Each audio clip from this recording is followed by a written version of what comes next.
You take a picture, huh? That may not ever see this again.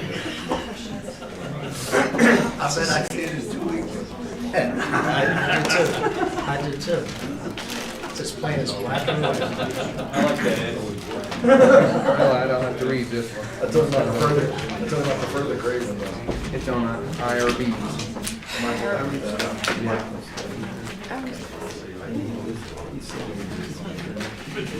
You got a golf ball? We got all kinds of stuff. GLRs and already. Oh, I got a new one. This one's here.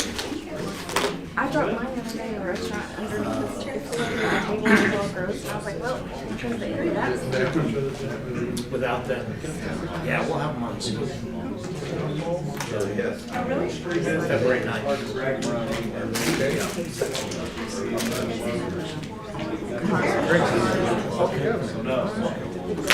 Governor. Yeah. I'm sure. I had work today. Goodness gracious. Okay. So they passed through the legislation, and I have to go all the way back to June 30th.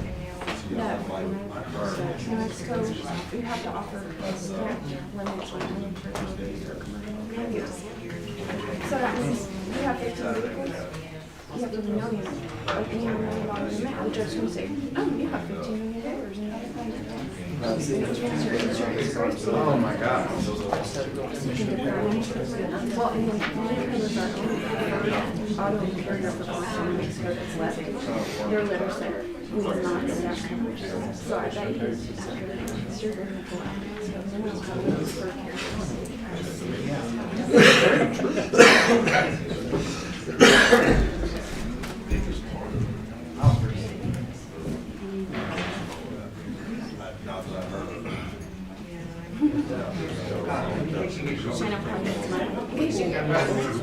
That's her husband. I know he's coming to the board meeting.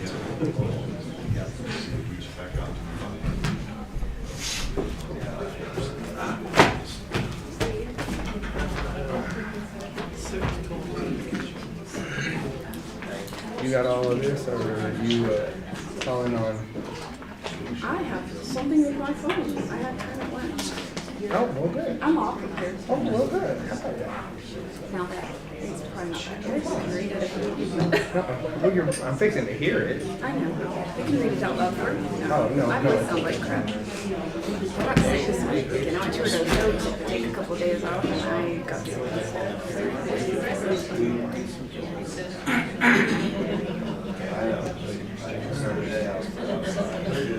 That doesn't sound right. Are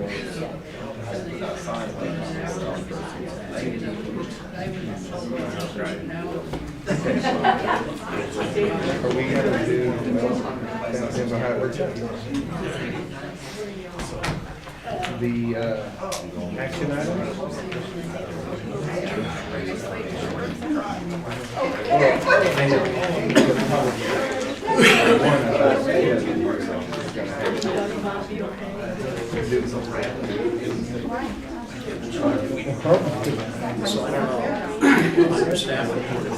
I don't think you did for some of these.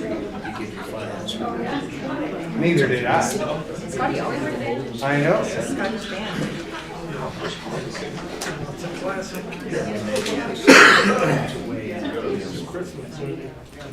Okay.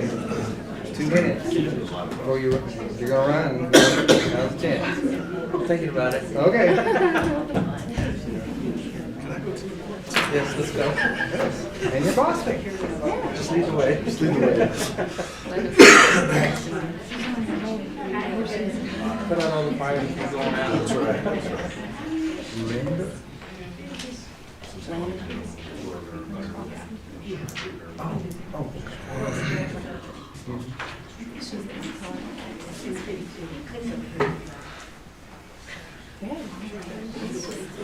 It was just a long. Wasn't it Friday?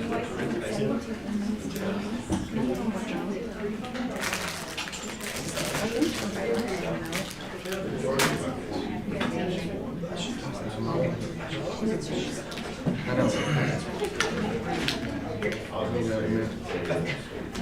Police department must have had leftover I funds. wonder if it's called a swear or something. All right, y'all ready? Here we go. I call this regular session of the Lovington City Commission to order. Roll call, Ms. Shannon. Commissioner Rodriguez, Here. Commissioner Ramon, Here.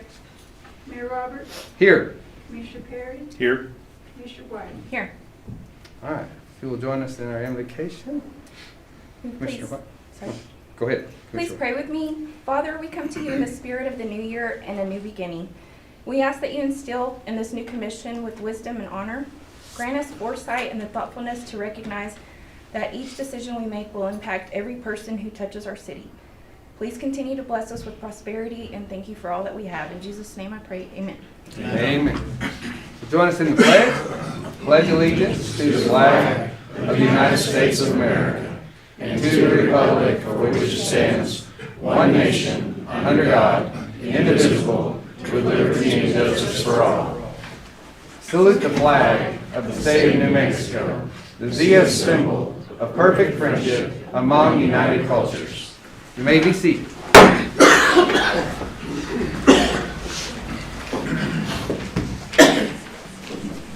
Floor will entertain a motion on the agenda. I'd like to make a motion to approve the agenda as submitted. Do I have a second? Second. Okay, a motion and a second. Any discussion, corrections, or,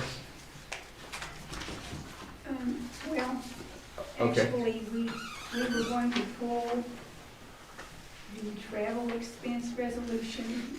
I've done some research on it, and we're not quite to the point of where we would be doing the resolution. And I'll Justice. explain. okay? All right, well, we have two choices. One, we can amend the agenda, or if it's, if we want to, we can just table it or whatever. What would you like? I think I would pull it for now. Okay. Okay, then would you like to, Sure. all right, Like to amend? approve the agenda with the removal of resolution 2020-003. Approve travel expenses. Okay. Do we have a second for the approval of the agenda with this removal? Second. Okay, we have a motion and a second. Any further discussion? Hearing none. Shannon? Mayor Roberts, Yes. Commissioner White, Yes. Commissioner Rodriguez, Yes. Commissioner Ramon, Yes. Commissioner Perry. Yes. Okay. All right, so brings us to the point of our reorganization of the city commission. The floor is open for the nomination of, for mayor. I nominate Robbie Roberts to hold the seat of mayor. Is there a second? Second. We have a motion and a second. No discussion. Shannon? Okay. Commissioner Rodriguez, Yes. Commissioner Ramon, Yes. Commissioner Perry, Yes. Commissioner White, No. Mayor Roberts. I will abstain.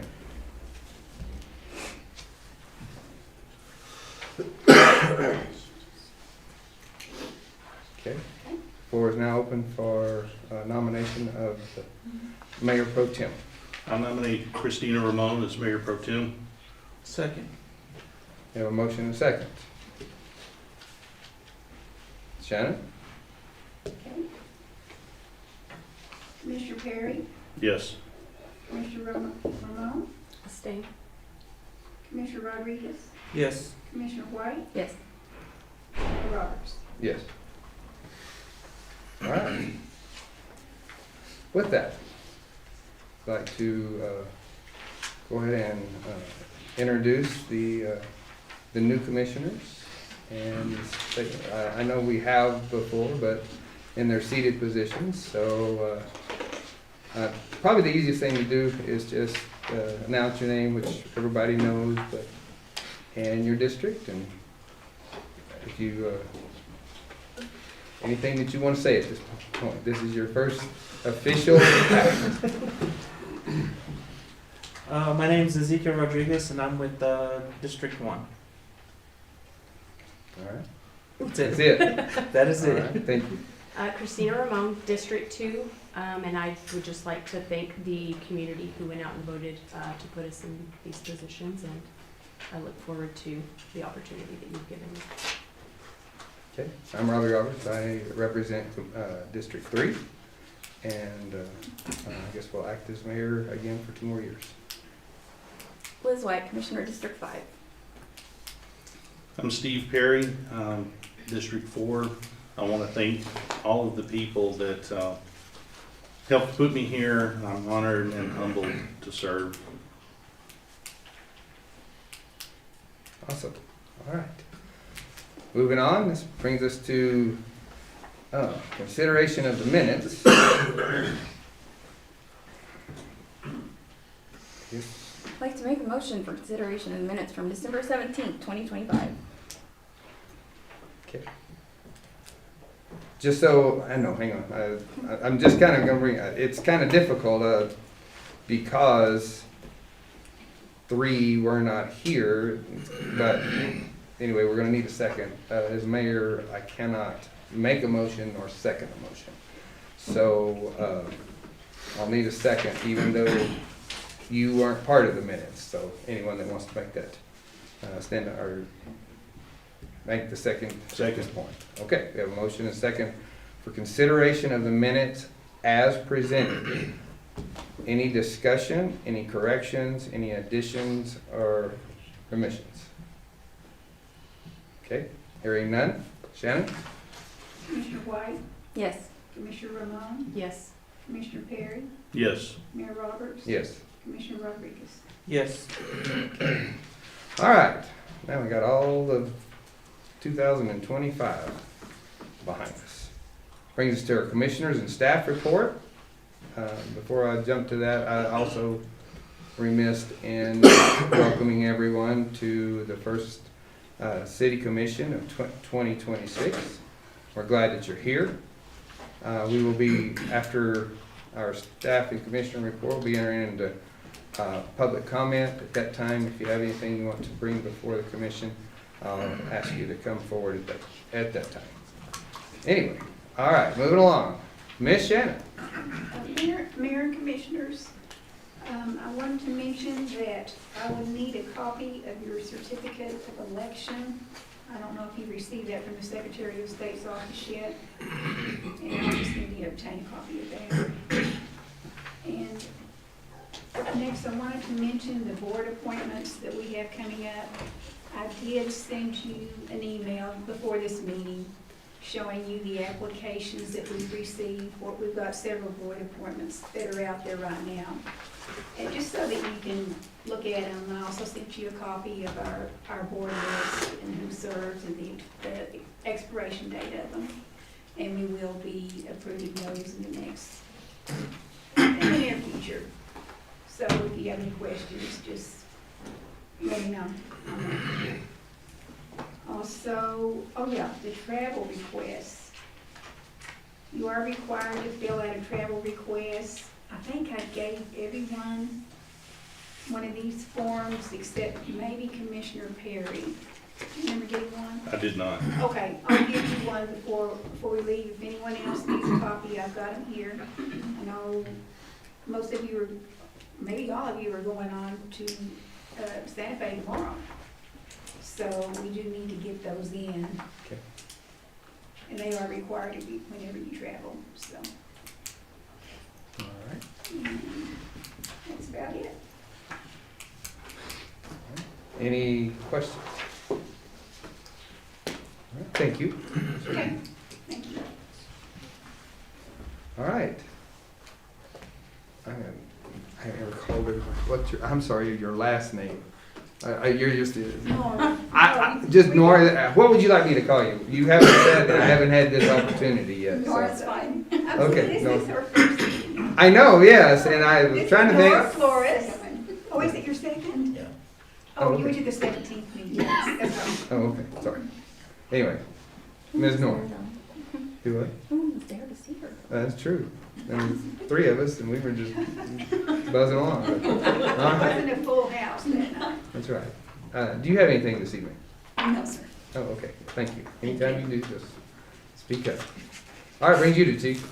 Yes, sir. Mr. Mayor, Commissioner, City Manager, officer activity for the month of December. We have 1,190 incidents of responses, self-initiated calls of 593. We had 203 citations with 31 arrests.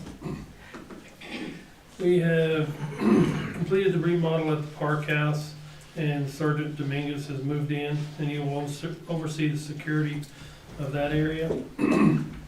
Code enforcement has received $40,000 grant for a trash trailer, and we've received 3 quotes for that trailer, and we'll be ordering that within the next couple of weeks.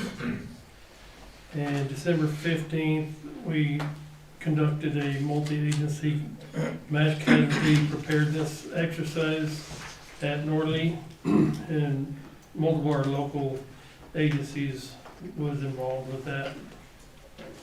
We have purchased 2 drones. We do have them in our department now, and we're awaiting training to get those up in the air.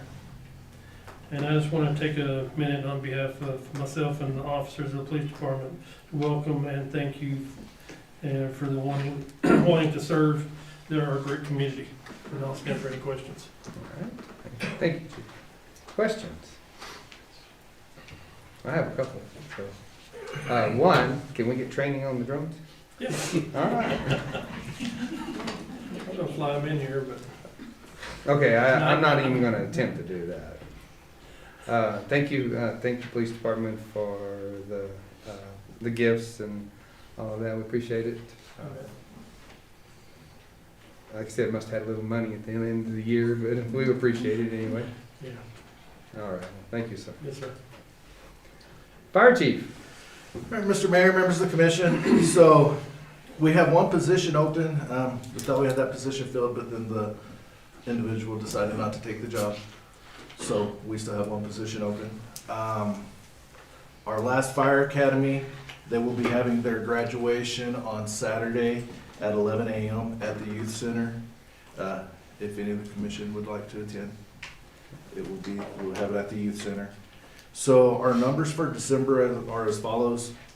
We had 222 EMS calls, 55 interfacility transfers, 51 cancel refusal DOA, 11 airport transfers, 5 Tatum calls, 14 paramedicine visits, and 25 fire calls. So for the last quarter of 25, that gave us 665 EMS, 162 interfacility transfers, 131 cancel refusal DOA, 34 airport transfers, 17 Tatum calls, and 63 fire calls.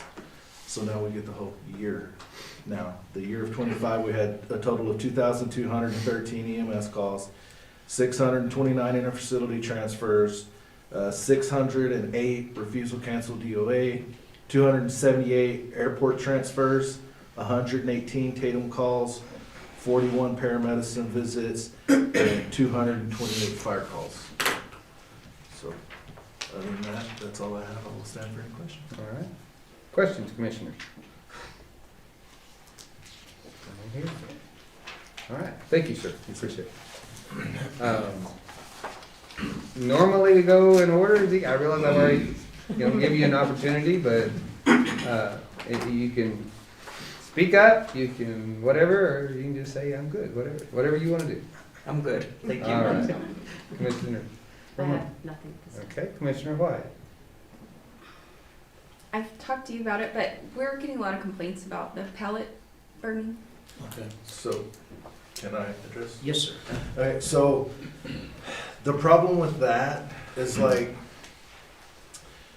so I can't, if I go to a business, I could go to Butcher Block and say, hey, you're smoking for your business. we can't allow that because people are complaining about it, and there's really nothing we can do about that. It's smoking, they're smoking. If somebody lights their fireplace and somebody in the, neighborhood doesn't like it, you can't do anything about that. So with the pallet yard, it's kind of the same thing. It falls under the same RAM pretty much. They're doing it for their business. They've got it in an incinerator, which is pretty much like a big barbecue pit, if you will, or a big fireplace. There's really nothing we can do about it. My fire marshal's here. Is there anything else you'd like to say on it? I've talked about creating some chimney sweeps, basically, which would lift up the smoke rising from it. I also talked to them about not putting in as much fuel at a time, but ultimately I can't force them to do that. Environmental's also been talking to them to try to get working with them that way as well. And part of the problem when the biggest parts of the smoke is when they first load it with the pallets. Before, when they first put that load in it, it smokes a lot, and then once it catches fire good, the smoke dies down. Then when they put another load in it, it smokes back up. So that's kind of where we're at, but by law, there's nothing we can do. Is it a permitted It's not situation? permitted because we don't permit like barbecue grills or Well, fireplaces. I know, and I understand. I didn't know commercial if that would be required. No, sir. How about regulation? These are questions that are being asked. Let's just say their primary purpose, obviously, is to, one, reduce the amount of fires that you've had to go out and, effectively attend. But two, to eliminate their excess trash. I don't know, It's scrap. scrap wood. So what they do Right. is they rebuild pallets. They get in old pallets, they tear them apart, they rebuild the torn up stuff that they can't use, and then the scraps is what they burn. Okay, but let's just say, And some of those scrap, though, everybody knows pallets are like a treated. So that, I think, also attributes to a lot of the smoke, because it is a treated wood. of course, I called you the first day they put it in operation, because it was a lot. Yes, sir. And I understood they were burning out the old residue, whether it was paraffin or whatever it was in the tank. But let's just say, for instance, someone noticed either a horrific odor or whatever coming, and in some manner a tire or something similar to that were to get into the incinerator. Okay, what could happen then? Unless you could prove that's what it was, and even then, I can't tell somebody what they put in their fireplace. They burn what they're gonna, do you see what I'm saying? It's kind of, you recommend to them, hey, don't do that, but by law. Okay, well, that's what I'm asking. That you're giving us the information as, I just don't want it to turn into a situation. And we get calls out there, we go talk to them all the time, and they're like, no, it's just pallets. Like they put the pallets in right in front of us, and you can see the smoke. When they put the pallets in, that's when it smokes up, and it's black. And that's why I'm saying I wonder if it's the fact that the pallets were treated lumber. Do you know if they're giving any consideration to the time of day, wind duration? So they do if it's real windy. You know how the winds Sure. are. So they still try not to do it when it's over the 20-mile-per-hour winds. They try to follow the same as we do when we have the burn permits. As far as wind direction, 99% of the time it comes out of the southwest. So I live right across from it, and it doesn't bother me. It's usually dissipated before it gets to my house. So I guess my point, they are doing their best to yes, sir. be considerate of Yes, sir. the city. Well, thank you, Chief, and thank you, Commissioner White, for bringing that up. I just want to make clear that when we talk about it, we're looking at our ability to enforce any of the regulations that we have. So I don't want the public to misunderstand that there wouldn't be other regulations out there that some other agency wouldn't enforce as far as emissions requirements or something like that. So we're just talking about our fire chief's ability to go visit with them and see if they're in violation of any of the city code, so. And truthfully, they're in the county, so they Well, don't, that was another, yeah. they don't even fall under city code, they're county. That's- Okay. Industrial. They're not that far out. Or it doesn't encompass them. Okay. And I don't know, since they're not in that, then they're not literally in the city limits because of that. The country club? 'Cause I've had some- No, we were saying, Well, I've had some complaints from the country club and kind of the same with them. I'm like, truthfully, Call Lee County Environment. call your county reps, I mean, because they're technically county as well. The country club, they're not city limits. I understand. Here's the end when you need her. Okay. Okay, that's all. Thank you, sir. Yes, sir. Commissioner? Nothing. All right. Ed, how are you this evening? Finding yourselves. I'm doing very well, thank you. I think I'll pass until I have a You have presentation. yes, you do. And I'll Okay. just do it all at one time. Sounds good, thank you. City manager? Mr. Mayor, Commissioners, first, just a couple of housekeeping items.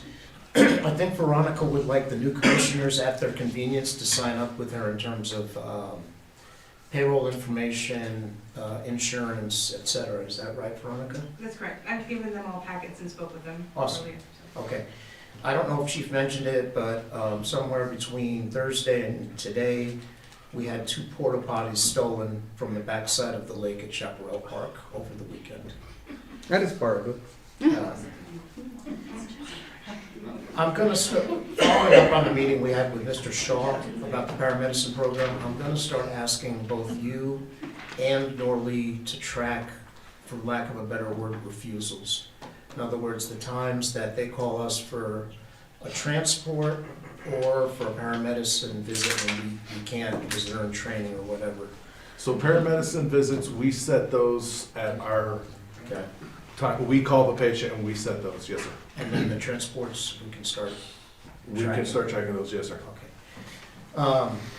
The GRT number for October 2025 was $1,318,000, excuse me,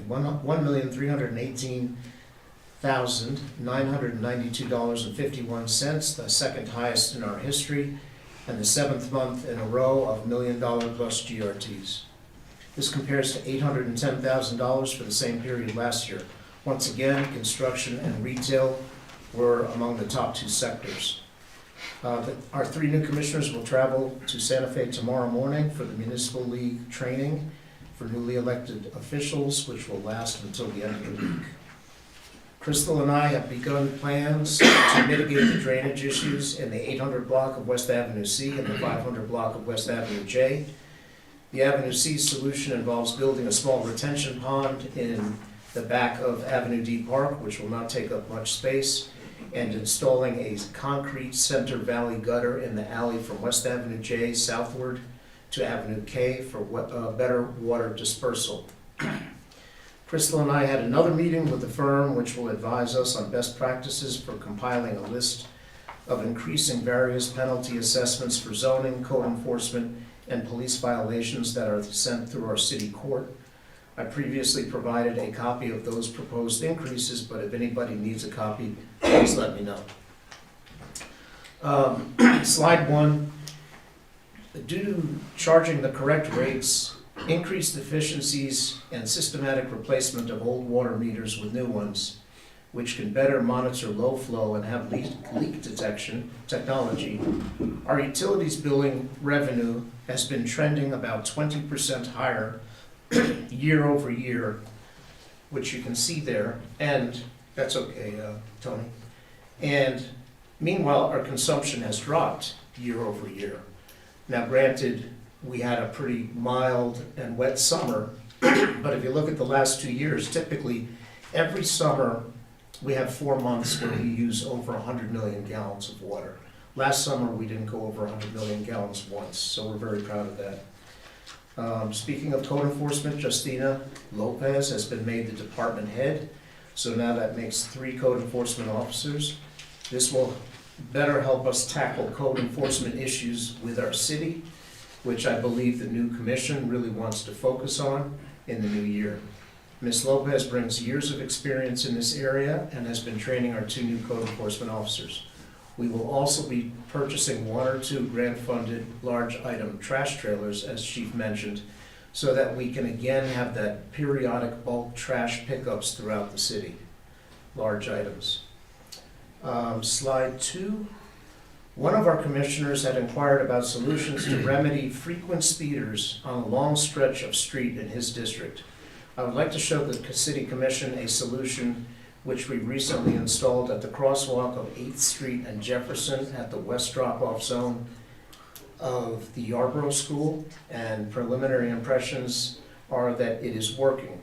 The 3 positive aspects of this type of speed bump are that 1, it is inexpensive, 2, it can be removed if we decide to go back to no speed bump, and 3, it can be adjusted depending on how much of a raised bump you want. If the commission indicates that they would like to begin this on a trial basis, we would of course talk to residents in the area where the speed bumps go, since it would impact them on a daily basis. So far so good with the schools, but again, this is at an intersection. I believe the stretch you're talking about was upwards of 50 miles an hour, so we'd have to, but we can revisit that. I'm proud to announce that a sanitary survey of the city was recently performed by the New Mexico Environmental Department. This survey encompasses inspection of all our water wells, booster tanks, distribution tanks, as well as offices, yards, and equipment. In our last sanitary survey in 2022, the city was flagged with 12 serious deficiencies. The results this time were 0 deficiencies. And that says a lot for improvements that are being made in the water department, so kudos to them. Finally, following up on something Commissioner White had brought up at a previous meeting, requesting information regarding our alley blading program by the street department. Mr. Gutierrez is here with a PowerPoint which can better explain what is involved in this program.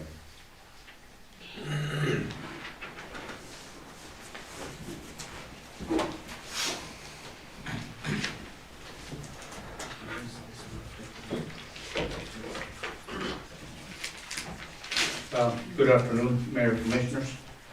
My name is Bernardo Gutierrez. I'm the Street Department Director. I'm just going to give you a rundown on what we do on our alleys. We started all of this about a year ago. We are working on this project with Mr. Miranda. And this is just to show you the process of what it takes to do an alley. And obviously, our plan is to do and accomplish every alley that we have in the city of Lovington. And so this is the alley before we begin any work. This is about normally average, I would say, as to what we see on our alleys. Even before we start there, we begin by cutting back the trees, the brush, and marking our manholes, gas meters, water meters. Before we get to the alleys, we gotta get our material ready. So we begin by shifting out the rocks. Once the material is clean, then we begin to water it so we can have the right compaction. After that, we are turning our material so it can absorb the water for proper compaction. After the moisture, we begin putting it into a windrow so it can be picked up.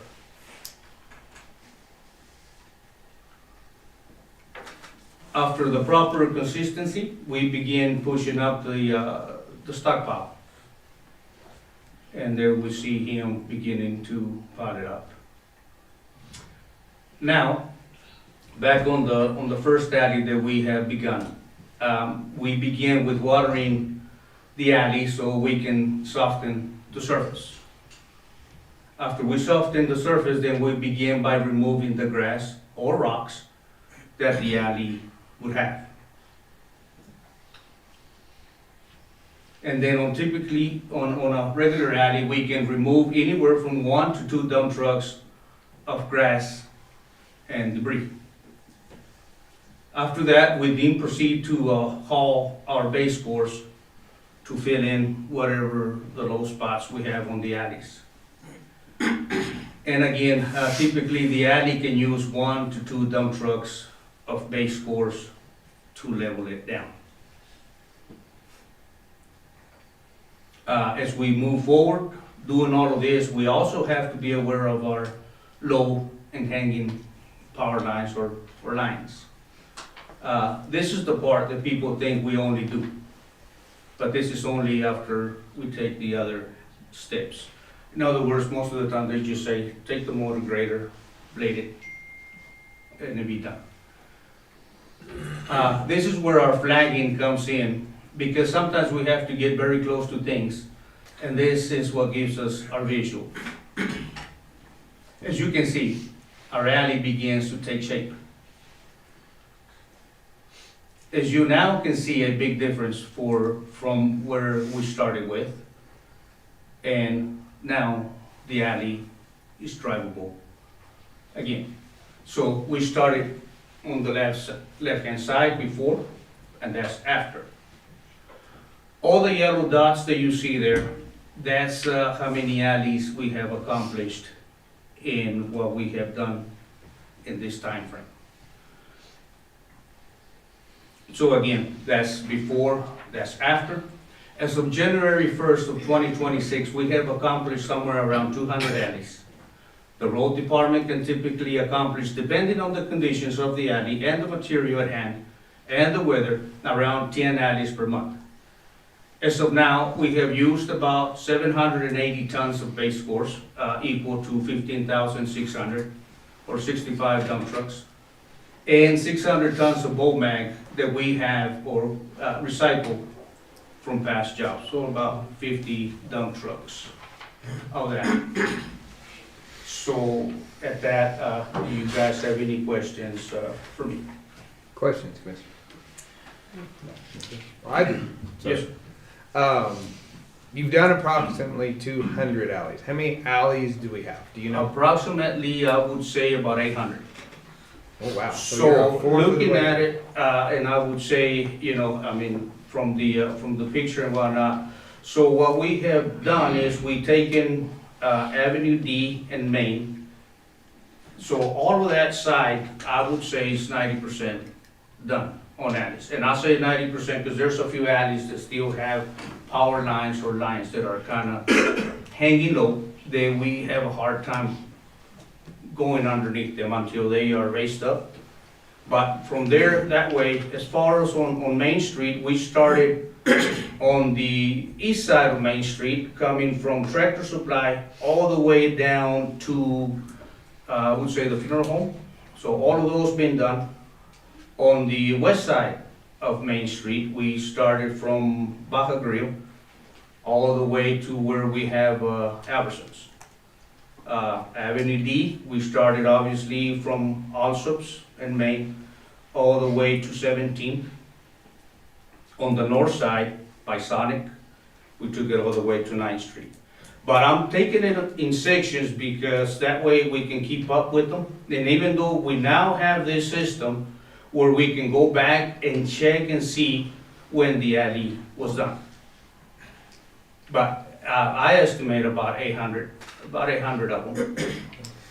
So we still got a long ways to go. What do you consider an alley? From like a street to a street in between, or? The alley can go anywhere from 50 feet, 100 feet to 600. So sometimes an alley, it can be like half a block, sometimes a block, sometimes they can go up to 3 blocks.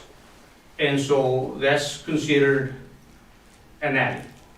And so, yeah, sometimes you have some better ones, sometimes you have some harder ones. And obviously, we still have to look out for the gas meters, water meters, trailers, sometimes that they have and whatnot. But like I said, eventually we will accomplish our task. And I think at that rate, if my math is correct, that if it took a year to do 200 and we have 800, that means every given alley gets bladed once every 4 years. So we're gonna have to lean on code enforcement a little bit more about people taking care of their alleys. Do you turn in trailers and stuff when they have them parked there? I normally contact chief and he contacts code, and so that's how we work about all of this. When did you start the program? I mean, We started it whenever we acquired the new motor grader. Yes, Well, sir. I couldn't And, remember. and so, but, yeah, and then we did not start logging them in until May. Okay. And so, you know, we might have a little bit more there, but until, going by the record, obviously, you know. And so now, I'm right here, I would say probably like on Avenue B, working my way, so my next section is gonna be from Avenue B all the way to Polk, and all of that section. And then obviously, as an alley is needed, we sometimes get complaints of them. And then we go and take care of them, and then we keep on continuing where we are at.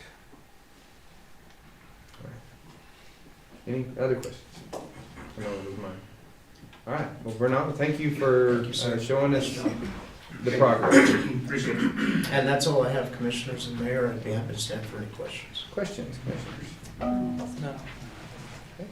You're off the hook. Counselor? Mayor and Commissioners, good evening.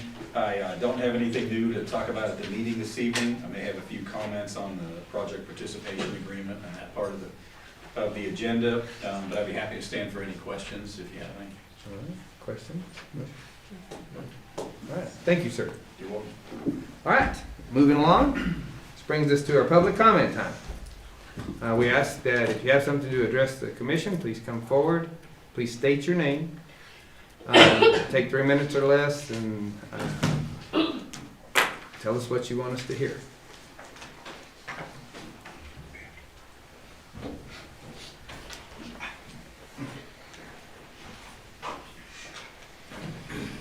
Mayor, Commissioners, my name is Tim Boydston. I'm a resident of this city. I'm also the commander of the American Legion. I'm also on the board of the Senior Center. I'd like to welcome the new commissioners aboard and everything as a citizen and the commander of the American Legion. Welcome aboard, appreciate it. I would have loved to have been at your when you got at your ceremonies, but we didn't get, I didn't know about it till afterwards, as a citizen. And so, welcome aboard and everything else, and all this stuff. Also, with the alleyways, is it my intention that we have the alleyways done on the south side of D Street, the south side of town, from 17th to Main Street, from D Street to Brian Urlacher? Correct. They're all done? I would say 90% of them. There might be a few of them that, like I said, that we still might not got all of them, but we're pretty close. Because I know my alley is not done. My two sons' alleys are not done. The alleys over there by the youth center are not done. And quite a few other alleys are not done yet. And they have not been done for. Yes, sir. Get with me, give me the addresses, and then I'll look them up, and then I can tell you whether yes or no, sir. Yeah, because you can drive down, we have driven down, I drive this town a lot. And I can drive down D Street and 9th Street and all that, and you can see alleyways that are just, weeds are this high. Mr. Boydston, But anyway, please address the commission. Okay. I'm just, well, no, he just, was. I know, I realize sorry. that. I apologize. You're fine. I'm just, Okay, and that's where I'm at. There's alleys that I've seen in my section of town, south end of town, that have not been done yet. I want to kind of clear up. I'd like to see them done. I'd also like to see more about the getting tickets done in this town, personally. People park on the wrong side of the road. We don't live in England. Yet, well, at nighttime, it's also dangerous. I know I've come home from also in the dance committee. We have our dances. I've come home at nighttime and you cannot see on going down the road in the residential because someone's parked on the wrong side of the road with the lights on. And someone's gonna get killed in this town, you know.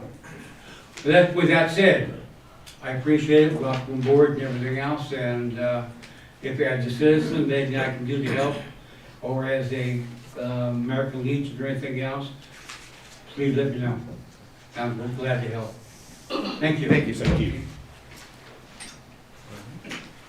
Oh. Ms. Hoagie?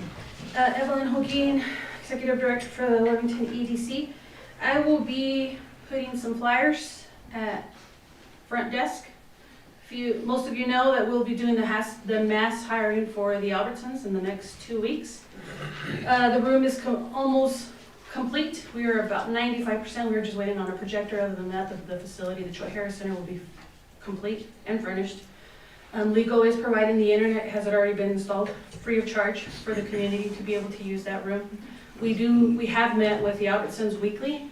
We did meet the new store manager named Marcus Stevens.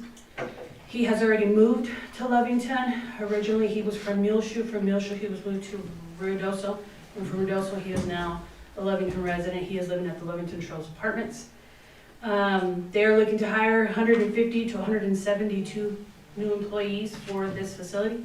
Don't know if we have that many that we could find, but if you know of anybody, they are looking for the younger generation, kind of kids that are in school. They are willing to do the shift after school. The older folks can kind of work during the day, but the store is 90% almost complete. We are actually going to be doing a tour of the store in this next coming week. The C-store is almost complete. They'll do training. After they hire the employees, they'll do training from February the 2nd all the way up through February the 15th. Once they are done with training, then they'll go directly to the store and they will train for 2 weeks in the store, and then everything's still set to open up the doors on March the 6th. So everything's still on track. Everything looks really good out there. We did help them do some reservations at our local hotel here. They are gonna have 15 rooms for 2 weeks, just while they're here doing all the training and doing all the hiring. But I will leave these flyers if you want to take some to your place of work, or if you can help us advertise for it. Like I said, it is a lot of advertising. They will be doing on-the-spot hiring. So they'll have about 40 laptops where you can come in and fill out your application. They will be weeding them out as they're coming through. If you make it to the next round, you'll automatically go into behind curtains and start the interview process. So know that's all going to happen within you come apply, then you're going to do the interview, and then we need you to come back in a few days to come start training. So everything's going to happen fast. Quickly. Fast. That's absolutely fast. But that's all I have. If you have any questions for me regarding the store. Nothing on the store, but if someone wanted to use the Troy Harris facility, come see your department. Yes, sir. Yes, sir. We've got an application, contract. It's just only to protect the equipment that's been installed. We have installed about $20,000 worth of new equipment in that facility. Very, very old, antiquated stuff that we had, and we do have top-of-the-line equipment. We have round tables. We also have rectangle, if you wanted classroom setting. 60 chairs. It's ready to go. It looks actually looks really nice. We are going to be moving in from the Troy Harris Center into the conference room. So the conference room allows you to have 15, conference room table of 15. We're going to be upgrading that, and we're also going to be installing new OWL systems in there as well as TVs. So we're trying to update that facility. It's long overdue. Yes. Yep. Awesome. Thank you. Oh. Sir, we're gonna get you up there, I promise. Y'all cannot quote me on the record. Just kidding. Good evening, Mayor Roberts and Commissioners. My name is Denise Marcus. I'm a reporter for the Hobbs News Sun. But today I'm coming to you as a resident Please let me know if I'm speaking. Let me know if I'm getting over a cold and I can't really hear myself. You're fine. So why I'm coming to you today, over the weekend, there were a couple of incidents that occurred at my parents' residence located on the corner of First Street and Jackson Avenue involving juveniles. The first incident happened Saturday where several juveniles were riding around a recreational dirt bike or a small motorcycle. I'm not too sure what kind of little rec vehicle. They were riding it up and down the street and then somehow ended up driving it up on my parents' front lawn and slammed into their front door where it almost broke the door. Of course, when my parents asked the juveniles if they crashed into their door, they denied it. According to my parents, a couple of them were sitting and hiding in their garage after the incident happened, and my parents asked them to get off their property and not to go into the garage, and of course the juveniles talked back and kind of said some inappropriate words, but eventually they left. On Sunday morning, at some point, my parents' home and truck were egged by one of the juveniles. I felt really bad for the mom because if my kid wasted eggs with the cost of eggs right now, I'd be so mad. When confronted, this 13-year-old, he lives next door. They barely moved into my parents' neighborhood. My mom confronted him and he denied it. She told him that she had him on camera and then he eventually said, yeah, I did it. So they asked him to clean the truck, especially the vehicle, that can cause a lot of paint damage. Eventually he was like, I'm not gonna do it. And she threatened him. She's like, I'm gonna call the police. And finally, he went out there and did it. She kind of debated on calling LPD, but finally decided to call dispatch. When she did, she spoke with the dispatcher. She let them know what occurred. And my mother admitted that after the youth denied egging her home, she did tell him that she got on camera, but my parents, they don't have any video cameras set up. She kind of just told a white lie. He was like, okay, yeah, I did it. My issue is after hearing this, the dispatcher seemed more concerned about my mother accusing the teenager of egging the home instead of the actual crime of vandalism that happened. And at the end of the conversation, my mother was then told, we will see if we can get an officer out there. An officer did show up and let my parents know that the situation was a difficult one because it involved a minor. My parents' intentions on calling LPD was basically to put a little bit of fear in the 13-year-old to hopefully deter him from doing something like that again, and for him to know there are consequences. They didn't want to press any charges or make any official report. My parents had to ask the officer to go knock on the door and speak with the youth or the parent, and that kind of was bewildering to me because I felt like the officer should have offered that after hearing the situation. My issue after hearing all of this from my family, I mean no disrespect to Chief Clark or LPD, I know you guys work really hard for our community, but my issue is the lack of urgency from our police staff on the situation because it involved a youth. I'm not sure if it's because it was kids, but if our local youth aren't taught that there are consequences to their negative actions, then we fail them in our community. What kind of situation does it have to be for officers to step in and handle it, or even simply speak to our youth or have a conversation about their behavior and the impact it can have or does have?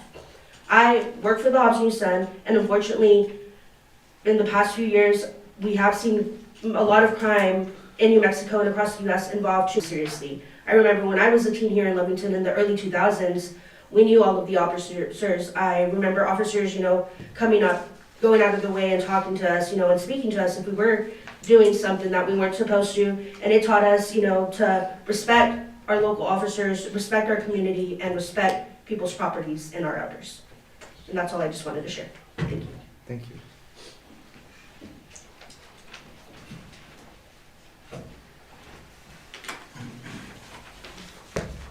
Good evening. My name is Joseph Geary. I'm a Lovington resident. I'm here to get on the agenda regarding the keeping of backyard chickens. I have a petition with almost 200 signatures in support. If I may interrupt, Mayor? Okay. We have scheduled this as a discussion item for our very next meeting.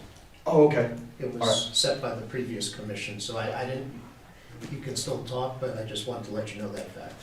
Okay, cool. Then that'll be next week, correct? 2 weeks. Oh, 2 weeks. Okay. It'll be on as a discussion item where you can present. Okay, and then the positive enforcement, is that still in effect until after that meeting? We have to enforce the existing regulations. Okay. Right now, there's no ordinance that allows it. Okay. But I think we've told them to kind of take a pause, right? Okay. Yeah, till it gets sorted out. We waited because we knew we were gonna have a new commission, and it's something they should take up. Okay. All right, cool. Briefly, sir, what exactly are you requesting? So I'm requesting for Lovington residents to be able to keep backyard chickens, in limited numbers. Obviously with, certain protections, that they're confined safely and have enough space to keep them healthy and everything. Pretty much we have exemptions for all kinds of things, from potbelly pigs to mini horses, and so the fact that chickens is even an issue is kind of, to me, concerning. I mean, chickens represent not only self-sustainment, but also, it's very helpful in your gardening.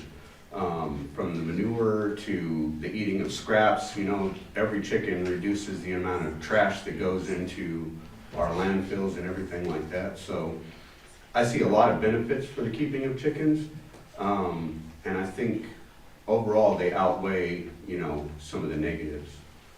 I'm not advocating for the keeping of roosters. I know roosters can be pretty annoying. There's actually one in my neighborhood, which is how code enforcement found my chickens. They were actually in the hunt for a rooster. But that's what I'm looking for. Thank you. Yes, sir. Anything else? No. All right.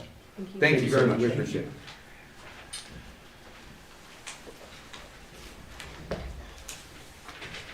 I'm Kathy Truitt from Lovington. I just want to try to get the ball rolling on our old softball fields out on North Love. The parking lot is horrendous. There's going to be a kid get ran over, cars are blocked. There's a yellow rectangle there, but people still park there. So when you're walking directly into the middle of it, there's cars everywhere. They don't care where they park. So I found out, I guess, that the city maintains it, and the school system, I guess, still owns it. Correct. So I'm trying to get the ball rolling, whatever we need to do to try to get some parking, to try to get pavement, I don't know, whatever y'all think we need to do. Okay. Any questions? No. Okay, We'll put it will be addressed. all right.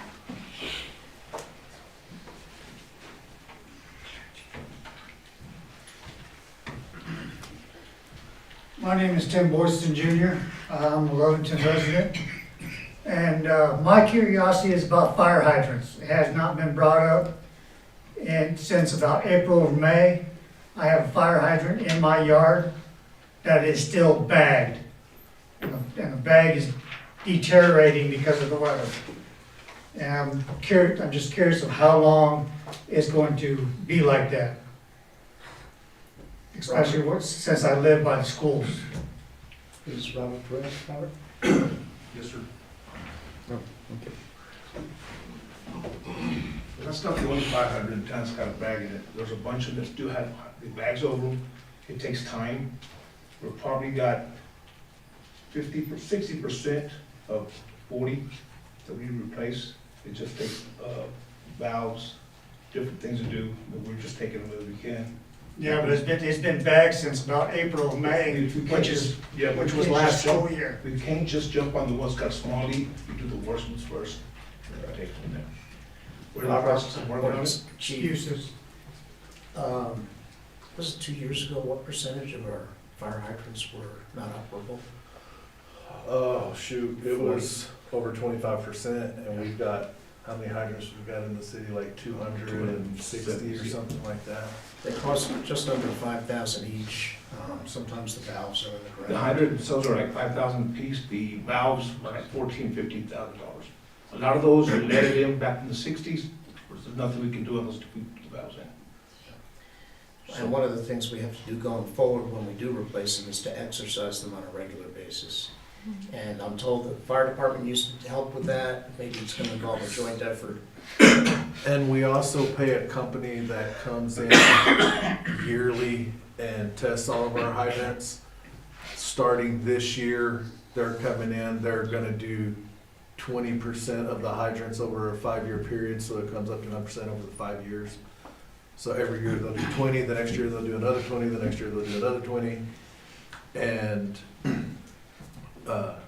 that's how the state regulations on the testing and everything. So you have to do 100% within 5 years. We were doing 100% every year, but it was costing us like 10, 15,000 a year. And it's gonna cost us like $6 for 20%. Some of those hydrants, we need to put insertion valves in those. They're too close to the curb, they're live, we can't do anything with them. If we cut them, we've gotta do stuff like, there's a lot of pressure that we've had to shut down the city to do some of that stuff. So we're working, trying to get the insertion valves put in there. They're $14,000 to $15,000 a piece. We did probably 11, 12 in the last year. I think that's what we've done. And we kind of focused on the downtown Main Street area where a lot of the businesses are and the courthouse. Yes, sir.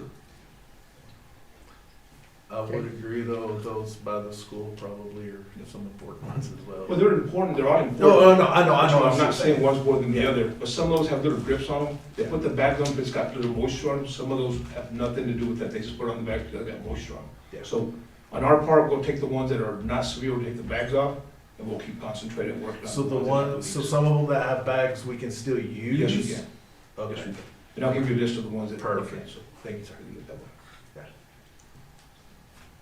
So if you're only going to test them once every 5 years now, that means that valve's only gonna get used once every 5. Are you gonna come up with a schedule to exercise valves? We do have an exercise thing for them right now. We're doing it right now. We've been doing it for the last 8 months.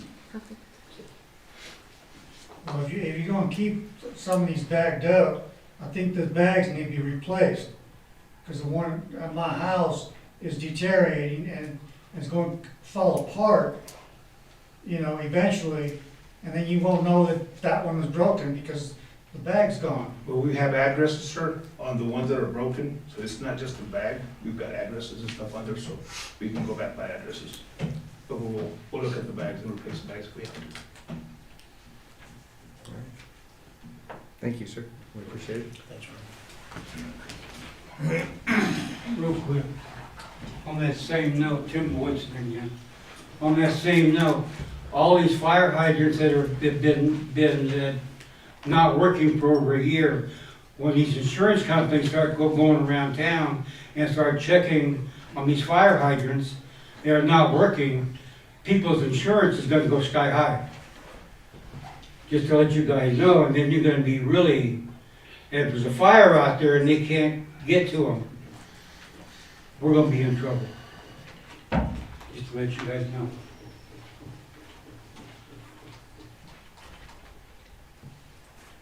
I'm gonna say. I'll say something. Okay, thank you. So for all the insurance companies that do contact me about water supply, we do have a tanker truck as well as enough supply line on all of our engines to reach a different hydrant as needed. As long as they're within a certain amount of space, insurance companies are pretty good. And our ISO inspection also accounts for that, so when they do our ISO inspection, the results from the test and the ones that are down show on that. And we still dropped to a class 3, which is good because we were a 4, now we're a 3. So when that drops, hopefully, it's supposed to, that's how it's supposed to affect your insurance. So your insurance is off of your ISO. Correct. All right. Appreciate the information. Thank you for bringing it to our attention, and I'm sure we will put together a plan. I also want, real quick, I am having a hard time getting insurance on my home because I'm in a fire zone. The only company that is willing to insure me right now is USAA because I'm a veteran. Any other, State Farm don't want them. Farmers don't want them. I have the same problem, and I've talked to the insurance companies, and what it is what they call the fire line due to the dry weather and the state, and they kept bringing up the Bosque, and I told them, Bosque's around Albuquerque, we're nothing with Bosque, we're more like West Texas, like we're the same geography or topography, And so I understand what you're saying, but that has nothing to do with us. That literally is because you have somebody doing the insurance who's from Pennsylvania or New York or wherever. And I've actually discussed that with them, so I've had the same problems. All right, thank you. All right, no one's jumping up, so, yep, you do 1, 2, 3, and we move on. All right, thank you. All right, brings us to our non-action items. Mr. Fierro. Yes, sir.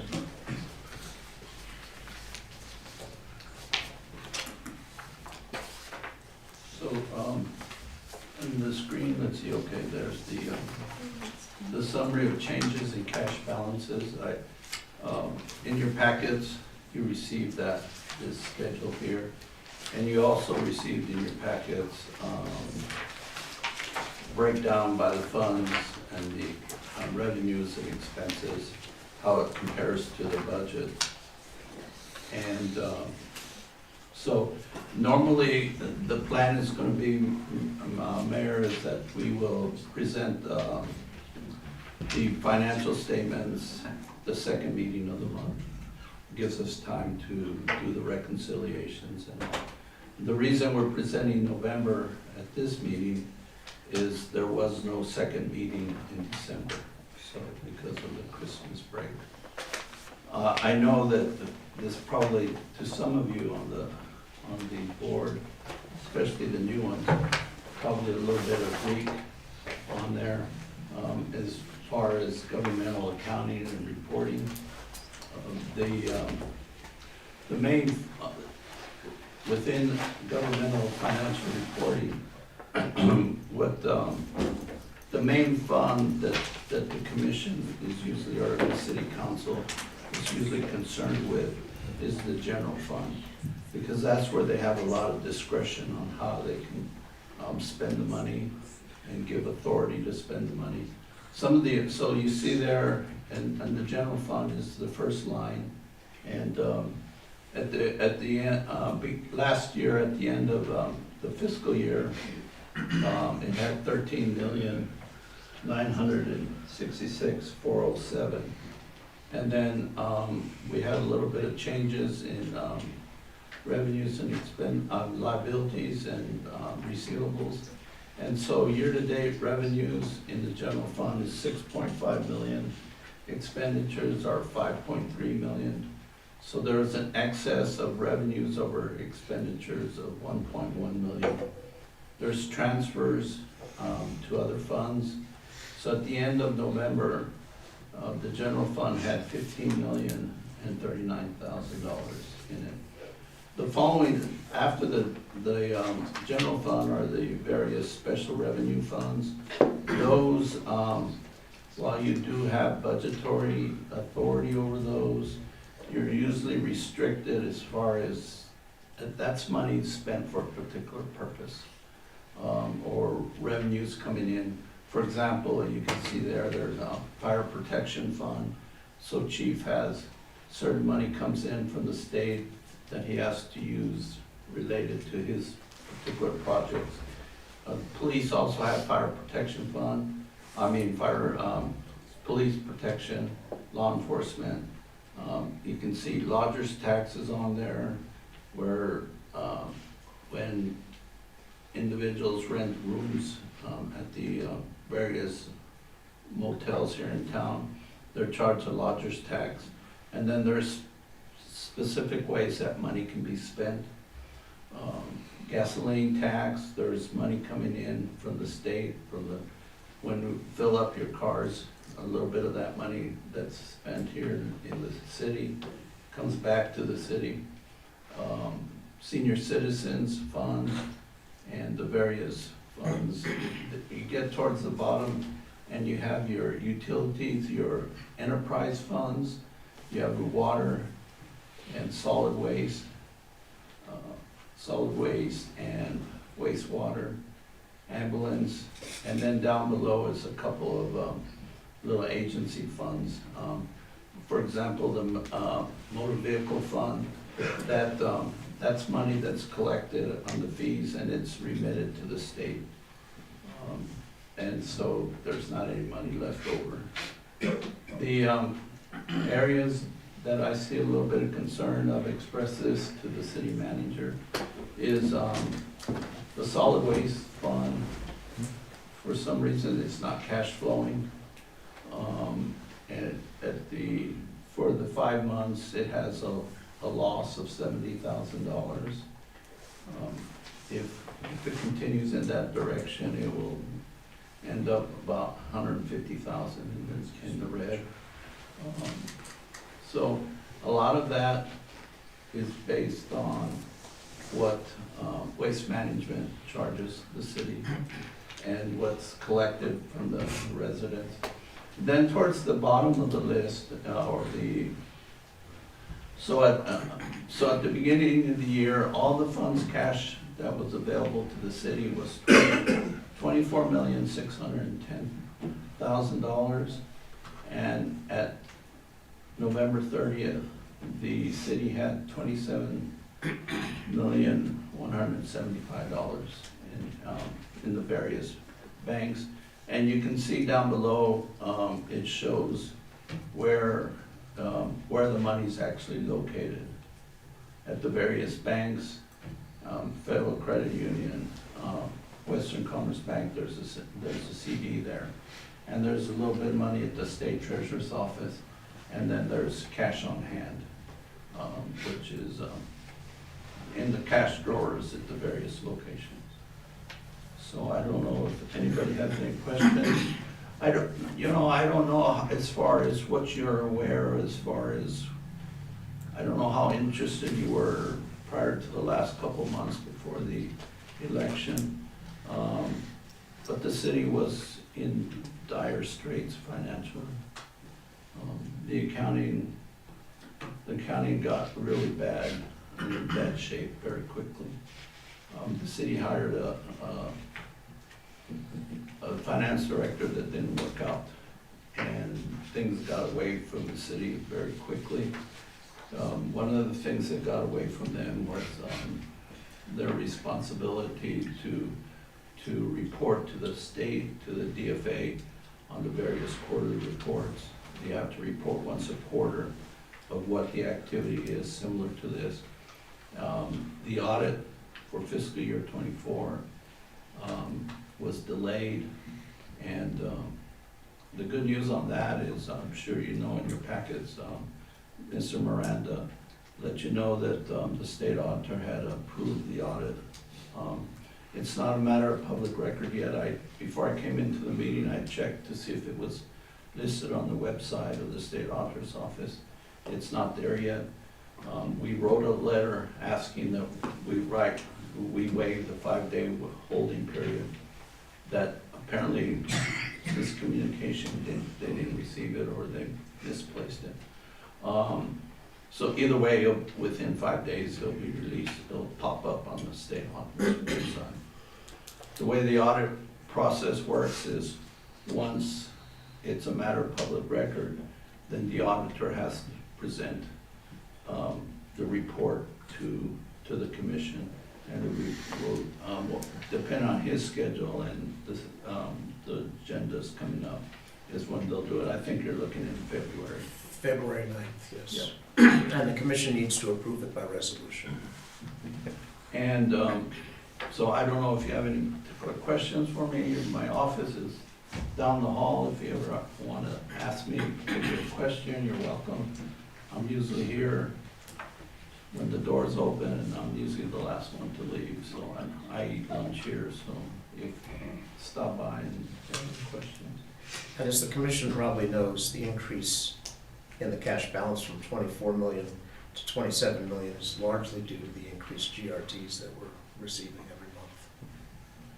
That's why that number is so important. Well, the general fund shows excess of 1.1 million. So if things were to continue in the same direction, it'd be about 2.2, 2.4 million extra revenues over expenditures. So I'll stand for any questions. Okay, questions, Commissioner? No. This time.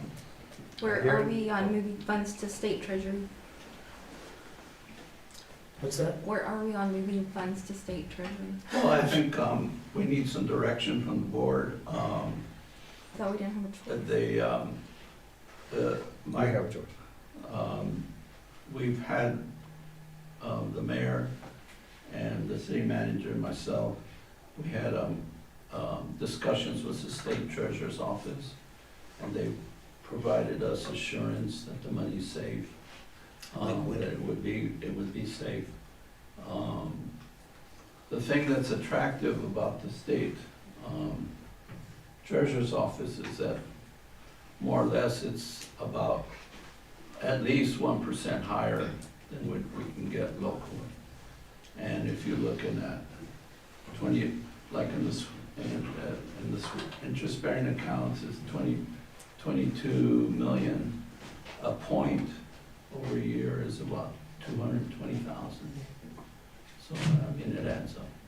So we need direction. The management needs a direction what the board wants, how much they want to send up to Santa Fe, and we can get it done. Okay. Does that answer your question? Thank you, Mr. Field. You're welcome. Oh, and I guess just a side note, we are busy in the finance department, year-end paperwork, like the W-2s, getting those all ready. The 1099s have to go out, the year-end reports to the federal government, the payroll reports, the 941s and the like, and we're just trying to implement some changes as far as the payroll, and so we're just busy. Good time of year. Okay, brings us to our next non-action item. Mr. Miranda.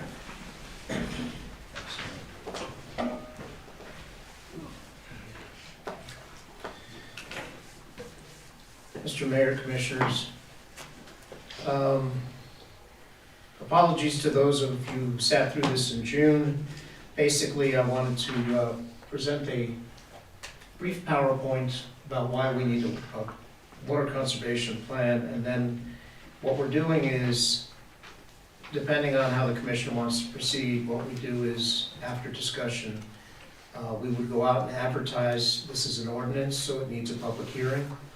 So on the next agenda would be an action item to advertise for this ordinance. Very simply, various state funding agencies of the state of New Mexico, DFA, Finance Authority, State Engineer, Water Trust Board, require that a municipality have a water conservation plan ordinance on the books. As you can see here, after December 31st, 2005, they will not accept applications for funding. Now you ask, well, this is 2025. There's a lot of state statutes that have been on the books and not enforced, and we are finding out in the last 2 years that they are starting to enforce them. This is the first year the city of Lovington has applied to the Water Trust Board for repairs to the wastewater treatment plant for $1.25 million.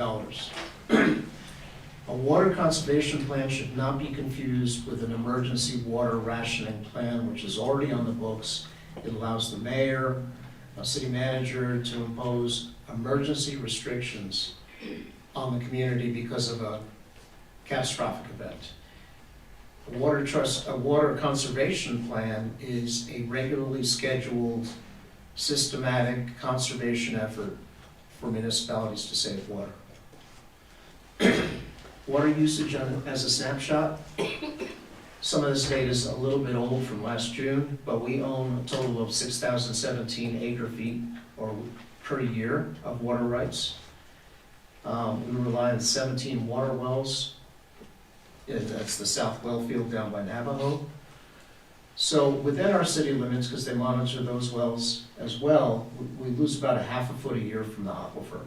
But if you go down to the water wells that supply our city, That's like 9 inches, 10 inches a year. So the drop is much more dramatic. As you can see here, these are the active wells down here by Navajo. There's 17 or 18 of them. 2 years ago, half were operational. Now all are operational. This kind of gives you a little schematic of the aquifer and where some of our wells are in terms of elevation. But the problem is, we've got 100% of them working, but if you'll see the date drilled, more than half go back to the 60s and the 70s. And the average lifespan they recommend is 30 to 50 years. So that's going to require a solution, but in the meantime, we can do our best to try to conserve water. You saw an earlier graph that showed this. Obviously, it's come down quite a bit, and we're proud of that, but the city basically uses 1 billion gallons of water a year. City in 2023 had a study done by Shoemaker, and they recommended the implementation of a water conservation plan. So I went out and I looked at the other surrounding communities, which all have water conservation plans on the books. They vary slightly. I looked at Hobbs, Artesia, Roswell. They vary, they designate days, they designate when it starts in the year. This one starts May 15th through September 15th. But it always comes down to when can you water your lawn, how long can you water your lawn for, what days of the week. I was looking through my notes from the last presentation. This ordinance would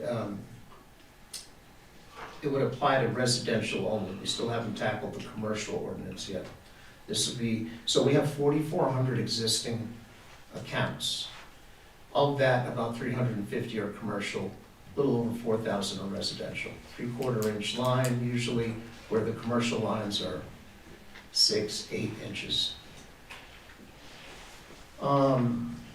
It defines what wasting water is. So we're gonna outlaw the wasting of water during this time period. Wasting of water is having an open hose flowing down the gutter. Things like that, a broken sprinkler, things like that, leaks. Artesia, similar. They may, theirs is a little vaguer, they may prohibit car washing.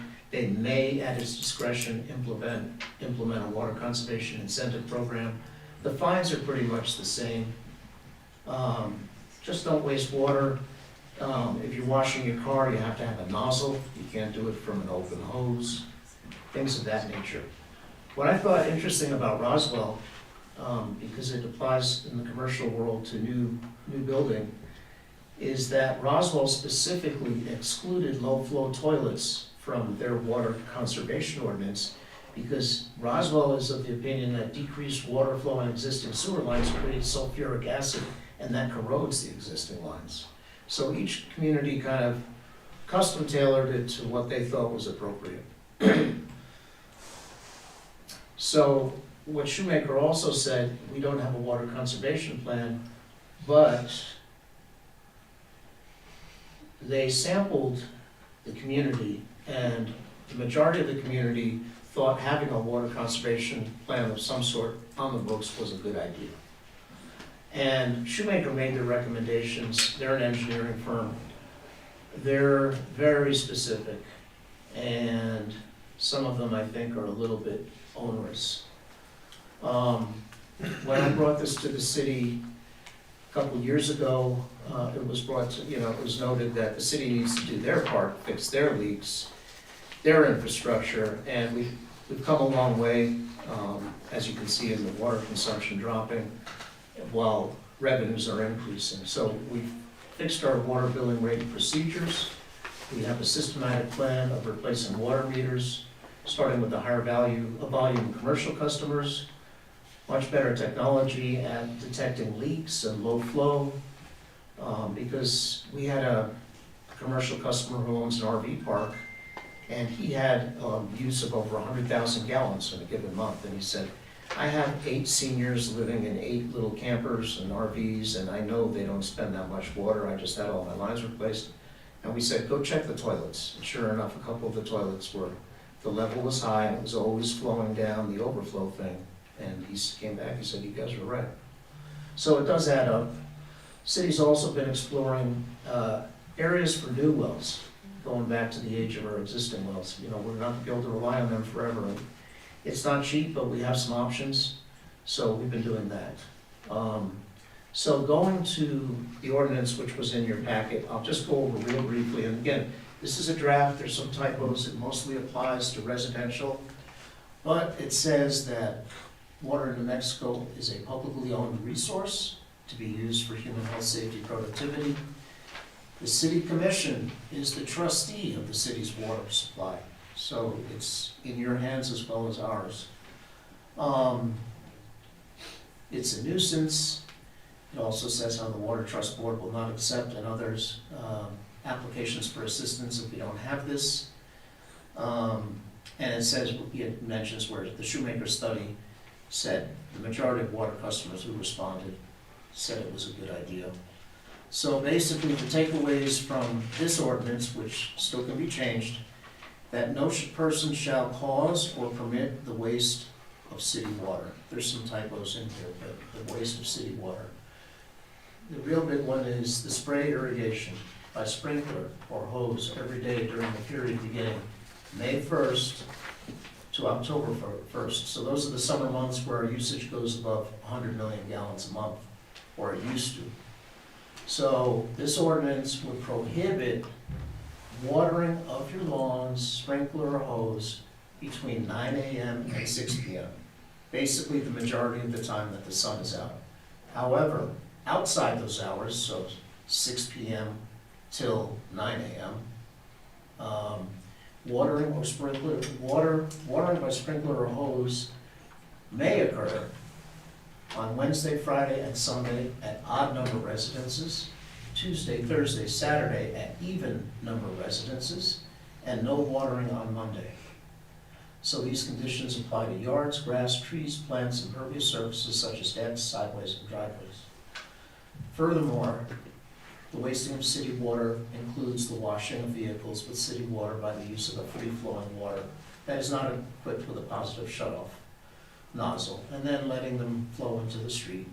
The one other thing is during this time period of May 1st to October 1st every year, restaurants and food service facilities shall provide drinking water to customers only upon request. And then it defines potential penalties. You know, we always try to work with people. This would be enforced primarily by code enforcement, not water. It would be a joint effort, but the boots on the ground would probably be code enforcement unless a water department identifies a leak. 25 for the first transgression and 30-day period, up to $150 because they're just not cooperating. And I'd have to update the effective date. So we don't have the ordinance in effect. We could put it in effect. It wouldn't kick on this year until May 1st. And we can change this or tweak it however the commission wants. All we're doing today is asking the commission's permission next time to go out and advertise for a public hearing, to get the feedback of the public, and then enact or not enact the final ordinance. So, that's pretty much it. I'd be happy to stand for any questions. Questions? There's need for it, you know, in future years as we go out for funding. There's no one blueprint that is, it's up to us. There's a lot of stuff that I didn't think was necessary.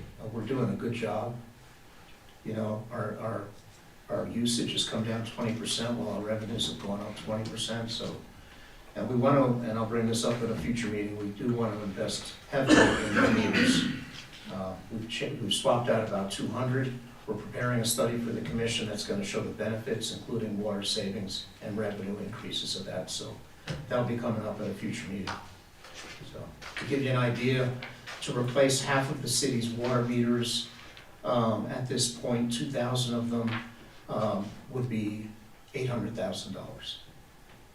So, but we could do it in-house to save money. But that's the cost of the meters. But How far are you on changing out commercial? percentage-wise, I don't know. I know that of the 180, Robert, correct me if I'm wrong, we've changed out 180 meters. I'd say, what, 140 are commercial? Yes, sir. So 140 commercial at about 350 accounts. And So, that's probably gonna pay for your 800,000 pretty quickly. I mean, you see the revenues increasing and the usage going down. I mean, that's, so, but the mayor ordered a specific study that our consultants are working on, identifying, in this case, residential benefits too, as we've changed out the meters.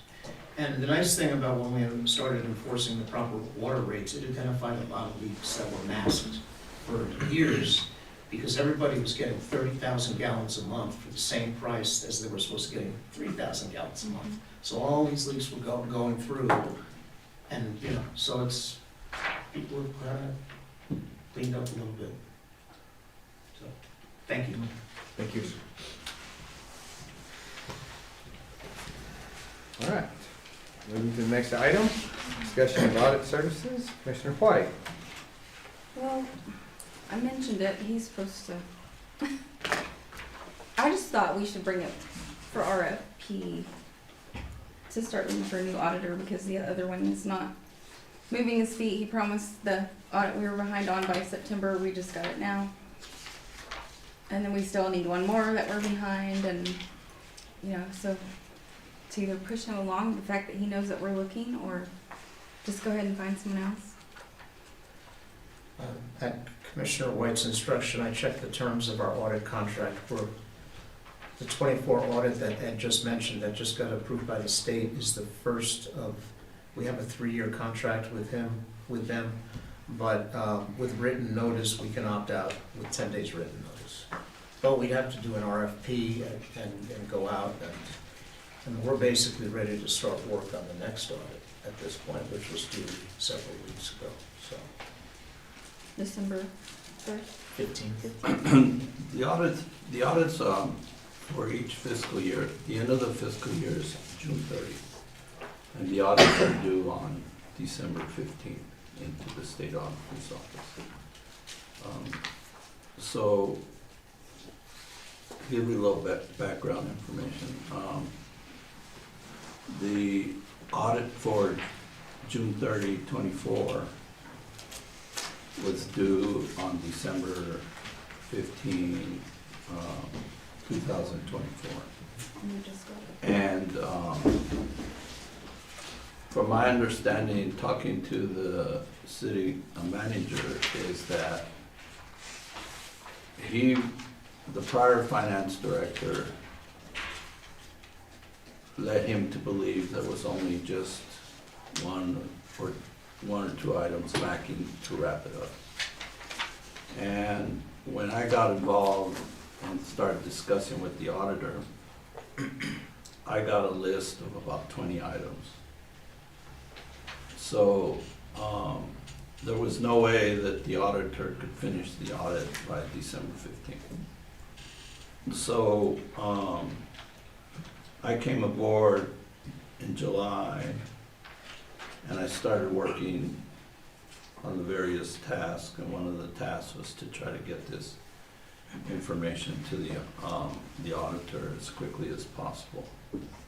Now, I do agree with Commissioner White's assessment that the auditor said that he was intending to get us around September to get a report to the state auditor's office. And I can't speak as to the reasons why he didn't. That's an internal issue on his end. But it didn't get up there until November 20th. And so here we are in January. And as I mentioned, the audit had been approved last week. Now, there's a lot of different factors on why it got just so delayed. The bottom line is, in my opinion, is the city has the responsibility, bears the responsibility for it being late to begin with on December 15th of 2024. Now, auditors in the state of New Mexico, generally speaking, they're limited firms that are doing audits. And to do an audit for a municipality, you have to be approved by the New Mexico State Auditor's Office to be able to do that. You can't just hire somebody from Lubbock, say, for example, or Midland, and have them come in and do the audit. They have to be approved by the New Mexico State Auditor's Office. So, with all due respect to Commissioner White's concerns, my recommendation to the commission is that we continue working with this auditor, solely because I don't think it'd be in the best interest of the municipality to try to find another auditor at this point in time, because before fiscal year 6/30/25. The majority of auditing firms, the majority of them do both income tax and audits. And so those type of firms are starting to focus on their income tax work because we're in January. And this particular firm that we're working with, he doesn't do any income tax work. He does strictly audits. So, yeah, I think the best avenue to get it done as quickly as possible would be to continue with the same firm. Now, if the commission, after this go-round, if the commission decided, well, we want to go out and seek an RFP in April for 6/30/26. That's what I was looking at, because that would have been our third one with him, and he's not even started our second one with him, and so I was Right. thinking of the third. Well, the third, my recommendation is we just continue working with him right now, and let's see how it goes, and then if we need to go out for bid, because, I can't, at this point, it's not a matter of public record. I will be able to, at the next meeting, to explain further why I think the 25 is gonna take a little bit of time to get it going and get it going. So, I don't know what the commission wants to do. Well, you alluded to the question that I was gonna ask is, I realize that 24 is not official, but in your discussions or in your you know, talks with the current auditor, does he is he able to look at it and kind of give a time frame that in order to complete the 2025?